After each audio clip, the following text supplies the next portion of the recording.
प्रिय भक्तगण, आज हम आपको एक कथा का श्रवण करा रहे हैं जो सुनने मात्र से आपके जीवन में सुख, संपत्ति और धन की वर्षा होगी। तो चलिए कथा को प्रारंभ करते हैं। भगवान शिव माता पार्वती से कहते हैं, अच्छे कर्म अगली पीढ़ी की उन्नति तय हो जाती है। फिर माता पार्वती कहती है, प्राणनाथ पृथ्वी लोक पर इंसान अच्छे कर्म कर ले तो अगली पीढ़ी उन्नति क्यों करेगा। उन्नति तो उस इंसान को करना चाहिए जो इंसान अच्छे कर्म कर रहा है। फिर भगवान शिव कहते हैं, हे देवी, अच्छे कर्म एक या 2 दिन में नहीं प्राप्त होते हैं, इसके लिए कई दशक तक करते रहना पड़ता है और इस अच्छे कर्म का फल उसके संतान को अवश्य मिलता है। फिर माता पार्वती कहती है, हे देवों के देव महादेव, मैं कुछ समझ नहीं पाई, कृपया आप मुझे विस्तार से बताएं। फिर भगवान शिव कहते हैं, हे देवी, आज मैं आपको एक कहानी सुनाने जा रहा हूँ। इस कहानी को ध्यान से सुने और देखिए। अगर आप ये कहानी सुन रहे हैं तो पूरा सुनिए। इस कथा को आधा अधूरा छोड़कर जाने की गलती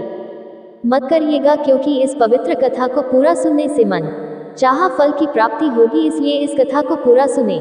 आप शिव भक्त हैं तो भोलेनाथ का अनादर ना करें। तो चलिए कहानी प्रारंभ करते हैं। बलदेव का एक घनिष्ठ मित्र था जिसका नाम बलराम था। एक दिन बलराम एक सुझाव लेकर बलदेव के पास आया। उसने कहा, बलदेव, तुम भाषण देने की कला में माहिर हो, तुम्हारा नाम दूर दूर तक फैल चुका है, क्यों ना हम दोनों उज्जैन चले और वहां पहुंचकर ख्याति और कमाई प्राप्त करें। बलदेव ने उत्तर दिया, मित्र, यह सुझाव बहुत अच्छा है। मैंने भी उस नगर के बारे में बहुत कुछ सुना है। कहते हैं वह विद्वान लोगों का नगर है। मैं वहां के बुद्धिमान और शालीन लोगों की बुद्धि की परीक्षा भी कर सकता हूँ। अगले दिन दोनों मित्र उज्जैन की ओर चल पड़े।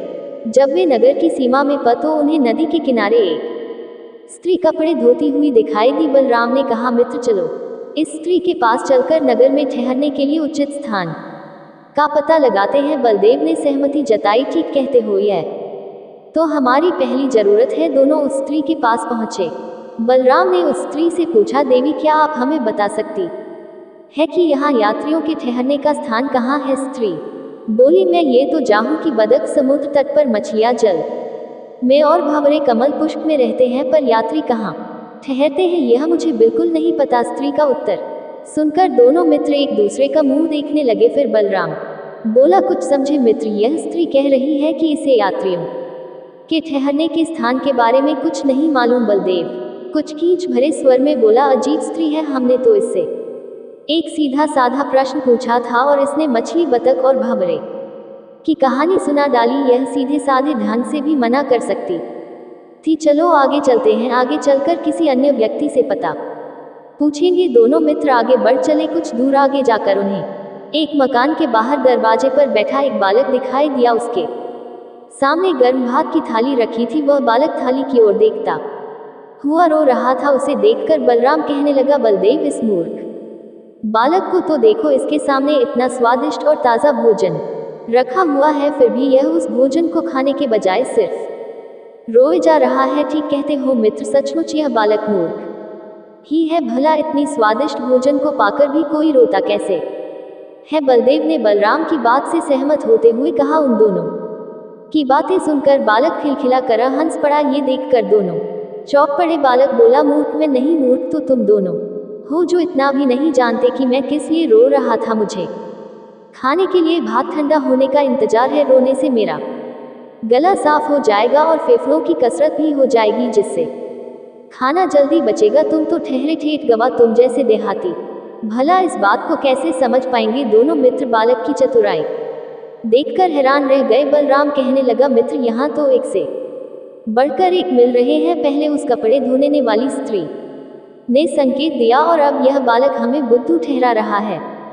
लगता है आगे चलकर इससे भी ज्यादा बुद्धिमान व्यक्तियों से मुलाकात होने वाली है। अरे छोड़ो, बलदेव ने मुंह बिचकर कहा, मुझे तो यह बालक ढीठ मालूम होता है। चलो आगे चलकर किसी अन्य व्यक्ति से पता करते हैं। चलते चलते दोनों एक बाग के समीप पहुंचे। वहां उन्हें एक युवती एक आम के वृक्ष पर चढ़ी आम तोड़ती हुई दिखाई दी। बलराम ने बलदेव से कहा, क्या विचार है मित्र, इस स्त्री के पास चलकर इससे कुछ आम अपने लिए भी मांग ले। हाँ हाँ, क्यों नहीं, बलदेव ने सहमति जताई। पके हुए आम तो मुझे बहुत प्रिय हैं। कुछ ही देर में दोनों वृक्ष के नीचे पहुंचे। बलराम ने वृक्ष के ऊपर छड़ी युवती से कहा, सुंदरी, थोड़े से आम हमें भी दे दो युवती ने पूछा, कैसे आम चाहिए आप लोगों को, ठंडे या गर्म? ये सुनकर दोनों एक दूसरे का मुंह देखने लगे। बलराम ने बलदेव को टोका। बलदेव उत्तर दो ना भाई, पहले कुछ गर्म आप ही दे दो, बलदेव ने कहा। युवती ने कुछ पके आम नीचे फेंक दिए। बलदेव और बलराम ने धूल में गिरे आम उठाए, फूंक मारकर उनकी धूल उड़ाए और खाने लगे। जब वे दोनों आम खा चुके तो वृक्ष पर चढ़ी युवती ने उनसे पूछा, मैंने तुम दोनों को आमों पर फूंक मारते हुए देखा था, क्या वे सचमुच बहुत गर्म थे? तुम चाहते थे तो अपनी सांस बचा सकते थे। कुछ देर बाद युवती की बात का अर्थ उन दोनों को समझ में आया। पास ही सरोवर था, वे चाहते तो उन आमों को जल में धोकर साफ करके खा सकते थे। इस प्रकार उन्हें ठंडे आम खाने को भी मिल जाते। बात का अर्थ समझ आते ही बलदेव ने स्वयं को बहुत लज्जित महसूस किया, साथ ही एक प्रकार की कुंठा उसके मन में पैदा हो गई। बलदेव ने बलराम से कहा, बलराम, ये स्त्री अब तक मिले सभी लोगों से ज्यादा बुद्धिमान है। मैंने तो निश्चय कर लिया है कि मैं इसी से विवाह करूंगा और फिर इसे सबक सिखाऊंगा। ये सुनकर बलराम कहने लगा, बलदेव, जहां तक इस युवती से तुम्हारे विवाह का प्रश्न है, मैं तुमसे सहमत हूँ। ऐसी विदुषी युवती तुम्हारी जीवन संगिनी बने, इससे मुझे प्रसन्नता होगी, किंतु विवाह के उपरांत तुम जो उसे सबक सिखाने की बात कह रहे हो, उससे मैं तनिक भी सहमत नहीं हूँ। अच्छा बताओ, तो क्या अपराध किया है उसने जो तुमने उसके लिए अभी से ऐसी कड़ी सजा सोच ली है? उसका अपराध यही है कि उसने हमें मूर्ख समझा। उसने इशारों में बात की, वह सीधे साधे तरीके से भी तो बता सकती थी कि पहले आम को नदी के पानी में धो लो, फिर उनका उपयोग करो। बलराम बोला, बलदेव, तुम्हारी यह बात मुझे नहीं जमी। तुम कहते हो कि वह युवती बुद्धिमान है, तो भाई मेरे बुद्धिमान लोग तो इशारों से ही सारी बात समझा देते हैं। ये तो समझने वाले व्यक्ति पर निर्भर करता है कि वे कितना समझते हैं। जो समझ गया वह बुद्धिमान, और जो ना समझा उसे मंदबुद्धि ही कहा जाएगा। तुम कुछ भी समझो, मैं ये काम जरूर करके रहूंगा। मैं इस युवती को अपनी हंसी उड़ाने की सजा जरूर दूंगा। बलदेव ने जिद की, जैसी तुम्हारी इच्छा। बलराम ने कंधे उचका कर कहा, अब ये बताओ आगे का क्या कार्यक्रम है? ठहरने का इंतजाम बाद में कर लेंगे, पहले तुम एक काम करो। बलदेव बोला, कौन सा काम? इस स्त्री के पीछे पीछे जाकर इसके घर का पता मालूम करो। घर का पता चल गया तो मैं कोई ना कोई उपाय सोच लूंगा इससे विवाह करने का। ठीक है, तुम यही मेरी प्रतीक्षा करना, मैं इस स्त्री का पता मालूम करके शीघ्र लौटूंगा। उस युवती ने अब तक बहुत से आम तो ढे लिए थे। उसने वे सारे आम एक टोकरी में एकत्र कर लिए और निश्चिंत भाव से अपने घर की ओर लौट पड़ी। कुछ पीछे रहकर बलराम भी उस के पीछे पीछे चल पड़ा। 1 घंटे बाद बलराम वापस लौटा। उसने बलदेव के पास पहुंचकर उसे बताया, वह युवती ब्रह्मदेवन नाम के एक ब्राह्मण की बेटी है। यहाँ से कुछ ही दूर उसका मकान है। मैं अच्छी प्रकार से उसका मकान देख आया हूँ। बढ़िया, अब बनाते हैं कोई योजना। वह रात उन दोनों ने एक आश्रय स्थल में व्यतीत की। वहां उन्होंने ब्राह्मणों का वेश धारण किया और ब्रह्मदेव के घर की ओर चल पड़े। दोनों ब्रह्मदेव के घर के बाहर पहुंचे और उसके दरवाजे से कुछ हटकर बैठ गए। वहां उन्होंने जोर जोर से वेद के श्लोकों का उच्चारण करना आरंभ कर दिया। कुछ देर बाद ब्रह्मदेव घर से बाहर निकला और उन दोनों को देखते हुए मन ही मन सोचने लगा, ये दोनों विद्वान ब्राह्मण लगते हैं, इन्हें अपने घर पर आमंत्रित करना चाहिए। ये सोचकर वह बलदेव और बलराम के पास पहुंचा और उनसे पूछा, महाशय, आप इस नगर के रहने वाले नहीं लगते, कहाँ से पधारे हैं आप दोनों? बलदेव ने भी शालीनता के साथ उत्तर दिया, हम दोनों काशी नगरी से आए हैं। हमारा यहाँ रहने का उद्देश्य प्राचीन विद्या का अध्ययन करना है। काशी नगरी तो बहुत दूर है, इतनी दूरी तय करने में तो आपको बहुत कष्ट हुआ होगा। ब्रह्मदेव ने सहानुभूति दिखाते हुए उन दोनों से कहा, कुछ विशेष कष्ट नहीं हुआ इस बार, बलराम ने उत्तर दिया, और फिर कुछ प्राप्त करने के लिए कुछ त्याग एवं कष्ट तो उठाना ही पड़ता है। उसके उत्तर से प्रभावित होकर ब्रह्मदेव बोले, अगर आपको बुरा ना लगे तो मैं एक बात कहूँ। वर्षा काल का आरंभ हो चुका था। मेरा आपसे आग्रह है कि इस वर्षा काल के 4 महीने आप मेरे यहाँ अतिथि बनकर व्यतीत करें। अंधा क्या चाहे, 2 आंखें, यही तो चाहता था। किंतु प्रकटतः उसने ब्रह्मदेव से कहा, महाशय, हम आपके यहाँ केवल एक शर्त पर ठहर सकते हैं, और शर्त यह है कि 4 महीने बीतने पर हम जो वस्तु आपसे मांगेंगे वह आपको हमें देनी पड़ेगी। हाँ हाँ अवश्य, ब्रह्मदेव बोले, जो कुछ देने योग्य हुआ मैं आपको अवश्य उपहार स्वरूप भेंट करूंगा। इस प्रकार बलदेव और बलराम ब्रह्मदेव के घर में रहने लगे। वे दोनों कई बार ब्रह्मदेव की कन्या से मिले, किंतु बदले हुए वेश में वह उन्हें पहचान नहीं सकी और अपने पिता की आज्ञा अनुसार यथा उन दोनों की सेवा करती रही। इस प्रकार ब्रह्मदेव के घर में रहते हुए जब 4 महीने बीतने का समय आ गया तो उस दिन बलदेव ने कहा, महाशय आपके यहाँ रहते हुए मुझे 4 महीने का समय बीत गया। इस बीच आपने और आपकी कल्याणी ने जो सेवा की है उसके लिए हम आभार प्रकट करते हैं और अब जाने की आज्ञा चाहते हैं। ये सुनकर ब्रह्मदेव का चेहरा उतर गया। वह बोला, बलदेव सच कहता हूँ, तुम दोनों मुझे बहुत भले व्यक्ति लगे। तुम्हारे साथ से मुझे भी बहुत आनंद प्राप्त होता है। तुम्हें विदा करने का मन तो नहीं है, लेकिन तुम्हारे पठन पाठन में कोई व्यवधान ना हो, इसलिए अब और ज्यादा दिन ठहरने का आग्रह भी नहीं कर सकता। विदा होने से पहले मैं आपको कुछ याद दिलाना चाहता हूँ। बलदेव ने संकोच सा जाहिर करते हुए कहा, समझ गया। ब्राह्मण बोला, मैंने तुम्हें उपहार स्वरूप कुछ देने का वचन दिया था, तो मान लो बलदेव, जो कुछ देने योग्य होगा वह मैं तुम्हें अवश्य दूंगा। अपनी पुत्री का विवाह मेरे साथ कर दीजिए। बलदेव ने बिना किसी लाग लपेट के अपनी मांग प्रस्तुत की। ब्रह्मदेव उसकी यह मांग सुनकर हैरान रह गया। कुछ पल के लिए उसने अपने मन में विचार किया, ये ब्राह्मण योग्य है, विद्वान है, इसके साथ मेरी बेटी सुखी रहेगी, इसके न्यायोचित मांग को ठुकराना उचित नहीं है। ऐसा सोचकर उसने बलदेव की मांग स्वीकार कर ली और अपनी बेटी का विवाह उसके साथ कर दिया। विवाह के बाद जब पति पत्नी एकांत में मिले तो बलदेव ने अपनी पत्नी से कहा, क्या तुमने मुझे पहचाना नहीं? अगर नहीं पहचाना तो मैं तुम्हें याद दिला दूं, मैं वही हूँ, ठंडे गर्माम वाला जिसे उस दिन तुमने मूर्ख बनाया था। बलदेव की बात सुनकर उसकी पत्नी मुस्कुरा उठी। शहरी बुद्धि को समझने में देहाती गमवारों को देर लगती है। पत्नी के मुंह से अपने प्रति किए गए इस व्यंग को सुनकर बलदेव का चेहरा क्रोध से लाल हो उठा। वह भड़क कर बोला, तुम स्वयं को विद्वान समझती हो ना? अब देखना, मैं देहाती गंवार तुम्हें हमेशा के लिए छोड़कर यहाँ से बहुत दूर चला जाऊंगा और तुम शहरी बुद्धि जीवन भर यही चीखती रह जाओगी। बलदेव की इस धमकी को सुनकर भी उसकी पत्नी के चेहरे पर डर के किसी प्रकार के लक्षण प्रकट नहीं हुए। उसके विपरीत वह चुनौती भरे स्वर में बोली, बेशक चले जाना, लेकिन मेरा दावा है कि लौटकर फिर मेरे पास ही आओगे, वह भी मेरे बच्चे के पिता बनकर। अरे ओ मूर्ख स्त्री, जब मैं तुम्हारे साथ मिलन ही नहीं करूंगा तो मेरा बच्चा कैसे पैदा हो जाएगा? तुम एक मुनहफट, एक बड़बोली स्त्री हो, इसके अतिरिक्त और कुछ भी नहीं। मैं भी देखता हूँ कि तुम अपने कथन को कैसे पूरा करती हो। इस वाद विवाद के बाद दोनों पति पत्नी सो गए। रात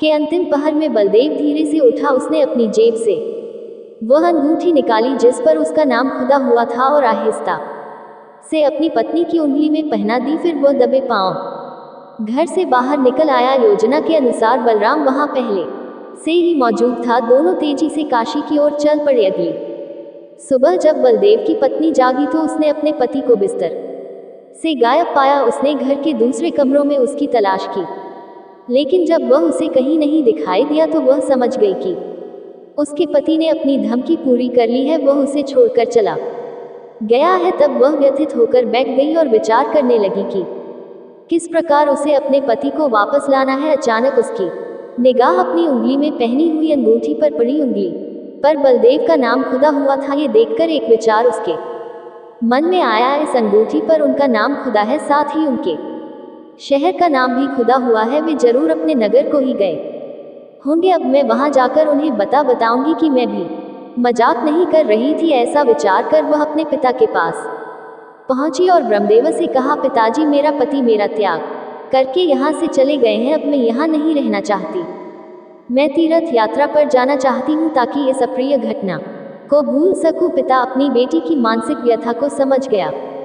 उसके पास धन की तो कोई कमी नहीं थी, अतः उसने अपनी बेटी को पर्याप्त धन देकर उसे जाने की आज्ञा प्रदान की। बलदेव की पत्नी काफी मात्रा में धन और सेवक सेविकाओं के साथ एक डोली में बैठकर काशी नगरी की ओर चल पड़ी। रास्ते में एक नगर में रुककर उसने नर्तकियों जैसी पोशाकें खरीद ली। नर्तकियों की पोशाक में सज धज कर वह खूब ठाट बाट से काशी नगरी पहुंची। उसका ऐसा ठाट बाट देखकर नगरवासी उसे कोई राजकुमारी समझ बैठे। नगर में पहुंचकर उसने नगर से बाहर अपना शिविर लगाया। उसने सेवक और सेविकाओं को आदेश दिया कि वे नगर में घूम घूम कर उसके सौंदर्य की प्रशंसा करें। साथ ही सेवक और सेविका काशी नगरी के गली मोहल्लों में घूम घूम कर उसके सौंदर्य की प्रशंसा करने लगे। बलदेव की पत्नी के रूप की प्रशंसा सुनकर एक दिन नगर की सबसे मशहूर नर्तकी देवकी उसके पास पहुंची और उससे पूछा, बहन तुम्हारा नाम क्या है? तुम किस नगर की रहने वाली हो? मेरा नाम मंगला है बहन। बलदेव की पत्नी ने अपना नाम बताया। मैं उज्जैन नगर से यहाँ आई हूँ। मैंने अपने नगर में काशी की महान संस्कृति के बारे में सुना था, उसी को जानने के लिए मैं यहाँ आई हूँ। ये तो तुमने बहुत अच्छा किया, मैंने तुम्हारे नृत्य की काफ़ी तारीफ सुनी है, इसलिए तुमसे मिलने के लिए यहाँ आई हूँ। मेरा नाम देवकी है, मैं भी एक नर्तकी हूँ। देवकी ने स्वयं ही अपना परिचय दे दिया। बलदेव की पत्नी ने देवकी का स्वागत किया। वह उसे अपने कक्ष में ले गई और अनेकों प्रकार से उसका सम्मान किया। देवकी उसके व्यवहार से बहुत प्रभावित हुई। उसने मंगला से कहा, बहन यहाँ शिविर में रहना ठीक नहीं लगता, तुम चाहो तो मैं तुम्हारे अनुरूप तुम्हारे ठहरने के लिए किसी उत्तम आवाज की व्यवस्था कर सकती हूँ। मंगला ने उसका प्रस्ताव स्वीकार कर लिया। तब देवकी उसे अपने साथ ले गई और एक शानदार महल उसे रहने के लिए दे दिया। मंगला की मोहक और सुंदरता की चर्चा बलराम के कानों तक भी पहुंची। वह उससे मिलने के लिए बहुत उत्सुक हो गया। उसने अपने एक दूत को कीमती उपहार देकर मंगला के पास भेजा ताकि वह मंगला से मिलने की अनुमति प्राप्त कर सके। दूत मंगला के पास पहुंचा। उसने मंगला से कहा, देवी, मेरे स्वामी ने आपको नमस्कार कहा है और यह उपहार भी भेजे हैं। मंगला बोली, अपने स्वामी से जाकर कहो कि मैं उपहारों को अधिक महत्व नहीं देती, उनके नमस्कार के लिए धन्यवाद। ये भी कहना कि वे स्वयं यहाँ आकर मुझे दर्शन दे तो अच्छा रहेगा। दूत ने बलराम के पास लौटकर उसे सारी बात बता दी। तब रात के समय उत्तम वस्त्र धारण कर बलराम मंगला से मिलने के लिए चल पड़ा। जब वह महल के दरवाजे पर पहुंचा तो एक महिला द्वारपाल ने उसे अंदर जाने से रोक दिया। उसने कहा, महाशय, आपने घर पर स्नान तो किया होगा, पर अंदर प्रवेश करने से पहले यहाँ आपको फिर से स्नान करना पड़ेगा, अन्यथा आप अंदर नहीं जा सकते। अजीब नियम है, बलराम ने सोचा, लेकिन चूंकि वह मंगला से मिलना चाहता था अतः उसने स्नान करना स्वीकार कर लिया। सेविका उसे एक सुसज्जित स्नान गृह में ले गई। वहां दूसरी महिला सेविकाओं ने उसकी सेवा की। बलराम ने जब तक स्नान पूरा किया तब तक रात का एक प्रहर बीत गया। स्नान समाप्त कर बलराम दूसरे द्वार पर पहुंचा। वहां एक अन्य सेविका ने उसे अंदर जाने से रोक दिया। वह बोली, ठहरिए महाशय, हमारे स्वामिनी के पास आप तभी जा सकते हैं जब आपने एक विशेष पोशाक पहनी हो। कृपया पीछे के कक्ष में एक बार फिर से जाए और विशेष पोशाक पहन कर आए। बलराम वापस स्नान कक्ष में लौट आया। सेविकाओं ने उसे विशेष पोशाक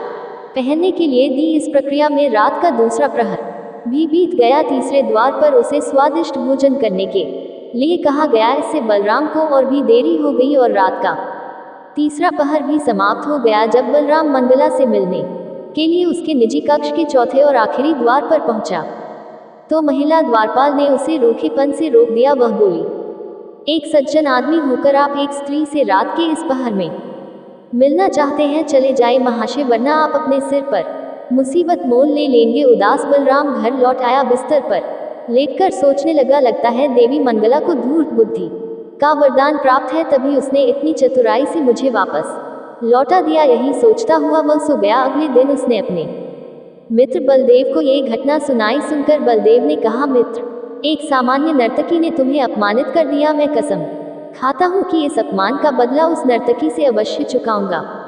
उस रात बलदेव अनेक बहुमूल्य उपहार लेकर मंगला के महल में जा पहुंचा। जब उसे पहले द्वार पर रोका गया तो उसने महिला द्वारपाल को कुछ स्वर्ण मुद्राएं घूस में दे दी। द्वारपाल ने घूस लेकर तत्काल उसे अंदर जाने की अनुमति दे दी। इसी उपाय से उसे दूसरे द्वारों पर भी प्रवेश मिलता गया। अतः वह मंगला के कक्ष में पहुंच गया। इस अंतिम द्वार पर पहुंचकर उसने द्वारपाल को चमकते हीरो का एक बहुमूल्य हार दिया और कहा, इसे अपनी स्वामिनी के पास ले जाओ और उनसे कहो कि बलदेव आपसे भेंट करना चाहता है। युक्ति काम कर गई। कुछ ही देर में बलदेव मंगला के सामने जा पहुंचा। इस रूप में वह अपनी पत्नी को पहचान नहीं पाया। वह बोला, देवी, तुम्हारा रूप सचमुच अद्वितीय है। मेरी वाणी में इतनी शक्ति नहीं है जो तुम्हारे रूप का गुणगान कर सके। मंगला ने उसका राजसी सत्कार किया, उसे एक ऊंचे आसन पर बैठाया और उसके सामने अपना मनोहरी नृत्य प्रस्तुत किया। नृत्य देखकर बलदेव बहुत प्रसन्न हुआ और जब मंगला ने उसे फिर वहां आने का निमंत्रण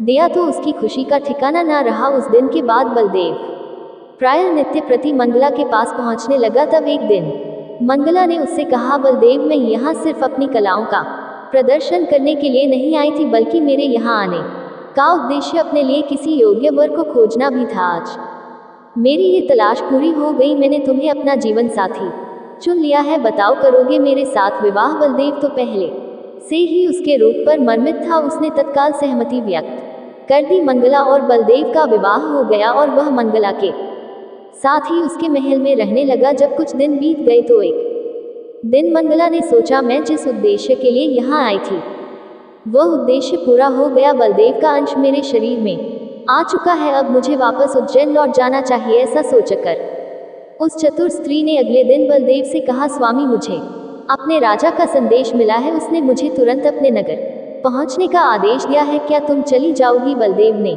आशंकित होकर पूछा। जाना ही पड़ेगा, राजा की आज्ञा जो ठहरी। ना जाऊंगी तो राजा नाराज हो जाएगा और मुझे सूली पर चढ़ देगा। लेकिन तुम चिंता मत करो, मैं जल्दी ही यहाँ लौट आऊंगी। अगले दिन मंगला उज्जैनी से चली गई। उसके जाने के बाद बलदेव उदास रहने लगा। मंगला एक बार गई तो फिर कभी उसे नहीं लौटी। धीरे धीरे बलदेव ने भी उसकी ओर से अपना ध्यान हटा लिया। उधर उज्जैन पहुंचकर मंगला ने निश्चित अवधि के पश्चात एक पुत्र को जन्म दिया और उसके लालन पालन में व्यस्त हो गई। धीरे धीरे इस घटना को 18 वर्ष बीत गए। मंगला का वह लड़का विभिन्न विद्याओं में शिक्षित होकर बड़ा हो गया। फिर एक दिन एक ऐसी घटना घटी जिसने उस लड़के की जीवन धारा ही बदल दी। हुआ ये कि जब वह अपने उम्र के बच्चों के साथ खेल रही थी तो किसी बच्चे ने उसे बिना बाप का बेटा कह दिया। इससे उस बच्चे के दिल को गहरी चोट लगी। वह उदास होकर घर आया और अपनी माँ से पूछा, माँ, मुझे सच सच बताओ कि मेरे पिता कौन है, वे कहाँ रहते हैं? पुत्र का आग्रह सुनकर मंगला का मन पिघल गया। उसने बलदेव से अपने पहले और दूसरे विवाह की कहानी शुरू से अंत तक सुनाई। उसने ये भी बता दिया कि उसके पिता का नाम बलदेव है, जो काशी नगरी में रहते हैं और वे बहुत ही वेदांती हैं। माँ की सारी कहानी सुनकर लड़का बोला, माँ, मुझे अपने पिता की आवाज़ और उनकी कुछ पहचान बता दो। मैं तुमसे वादा करता हूँ कि उन्हें बंदी बनाकर यहाँ ले आऊँगा। मंगला ने बलदेव की पहचान बताई। सब बातें जानकर लड़का काशी नगरी की तरफ चल पड़ा। काशी नगरी पहुंचकर लड़के ने अपने पिता की खोज शुरू की। वह दिन भर इधर उधर घूमता रहा। जब शाम हो गई तो वह एक जुआ घर के सामने जा पहुंचा। वहां उसने कुछ व्यक्तियों को इस प्रकार बातचीत करते सुना। एक व्यक्ति दूसरे से पूछ रहा था, क्यों भाई, क्या तुमने बलदेव को देखा है? मैं उसे सुबह से तलाश कर रहा हूँ, बहुत जरूरी काम है उससे। हाँ भाई, मैंने देखा है। दूसरा बोला, अभी अभी वह उस जुआ खाने में गया है। बलदेव का नाम सुनकर लड़का चौंक पड़ा। वह अपने मन में विचार करने लगा, कहीं ये लोग मेरे पिता के बारे में तो बातें नहीं कर रहे। अगर ऐसा है तो मुझे इस आदमी के पीछे पीछे चलना चाहिए। ये सोचकर लड़का उस व्यक्ति के पीछे पीछे चल पड़ा। जल्द ही वह उस जगह पहुंच गया जहां कुछ लोग बैठे जुआ खेल रहे थे। लड़के ने अपनी माँ से जुए के बारे में बहुत कुछ सुना था, इसलिए वह भी उन लोगों के बीच में बैठ गया। उसकी माँ ने बलदेव की जो पहचान बताई थी उसके आधार पर उसने अपने पिता को तुरंत पहचान लिया। फिर उसने अपनी कमर से बंधी स्वर्ण मुद्राओं की पोटली खोल ली और उन लोगों के साथ जुआ खेलने लगा। वह जुआ खेलने में माहिर था, इसलिए जल्दी ही उसने उन जुआरियों का सारा धन जीत लिया। ये देखकर बलदेव के मुख से उसकी तारीफ में शब्द निकल गए। वह लड़के से बोला, बालक, अभी तो तुम उम्र में छोटे हो पर जुआ बहुत अच्छा खेलते हो। ये कला कहाँ से सीखी? लड़का बोला, अजी महाशय, ये तो कुछ भी नहीं है, मैं तो कई विद्याओं में निपुण हूँ। लड़का जुए खाने से बाहर आया। जुए में जीता धन उसने बाहर बैठे भिखारियों में बांट दिया और आगे चलकर एक पेड़ की ओट में छिपकर खड़ा हो गया। थोड़ी देर बाद बलदेव जुए खाने से बाहर निकला और अपने घर की ओर चल दिया। लड़के ने उसका पीछा किया और घर का पता जान लिया। फिर जब उस रात बलदेव गहरी नींद में सो रहा था, लड़का दीवार फांद कर उसके घर में दाखिल हो गया। उसने चोरी से बलदेव के कक्ष में प्रवेश किया। वहां उसने एक कोने में रुई का एक ढेर देखा। उस रुई के ढेर को देखकर लड़के की आंखों में चमक आ गई। उसने ढेर सारी रुई बलदेव के पलंग पर बिछा दी। फिर धीरे से अपने पिता को अपनी बाहों में भरकर उस रुई के ढेर पर सुला दिया। ऐसा करने के बाद उसने बलदेव का पलंग उठाया, एक रस्सी से पलंग को बांधकर उसे नीचे लटकाया। फिर बड़ी तत्परता से नीचे कूद गया। इस प्रकार बड़ी चालाकी से वह लड़का बलदेव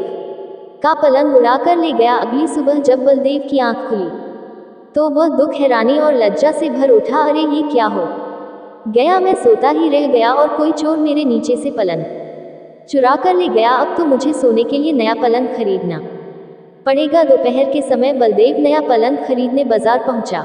वहां उसने उसी लड़के को देखा जो पलंग के पास खड़ा उसे बेचने की कोशिश कर रहा था। बलदेव उस लड़के के पास पहुंचा और पूछा, क्यों बालक, इस पलंग का क्या मूल्य है? लड़का बोला, महाशय, इस पलंग का कोई मूल्य नहीं है, यह अनमोल है। मैं इस पलंग को उस व्यक्ति को दूंगा जो मुझे कोई बहुत ही अजीब और आश्चर्यजनक कहानी सुनाएगा। बलदेव ने कहा, वैसी कहानी तो मैं तुम्हें सुना सकता हूं, पर मेरी भी एक शर्त है। यदि तुम मेरे द्वारा सुनाई हुई कहानी का अर्थ समझ सको और सच बता सको तो ये पलंग तुम्हारा, नहीं तो मैं इस पलंग को अपने साथ ले जाऊंगा। ठीक है, मुझे आपकी शर्त मंजूर है, सुनाए कहानी, लड़के ने कहा। बलदेव ने अपनी कहानी प्रारंभ की। प्राचीन काल में एक राजा के राज्य में अकाल पड़ गया।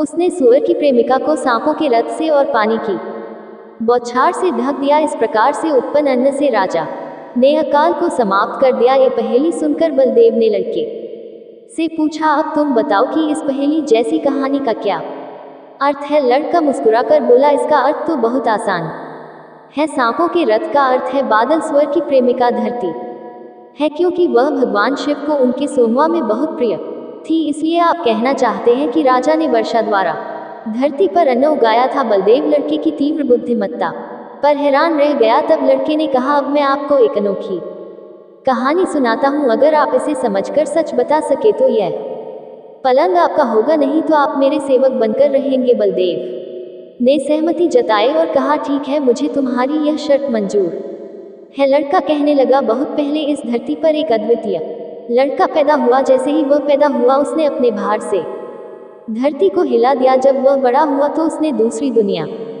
में कदम रखा। बलदेव इस पहेली का हल नहीं बता सका और कहने लगा, ये कहानी झूठी है। इस पर विद्वान लड़के ने कहा, झूठी नहीं, बिल्कुल सच्ची है। ये कथा धर्म पुस्तकों में है महाशय।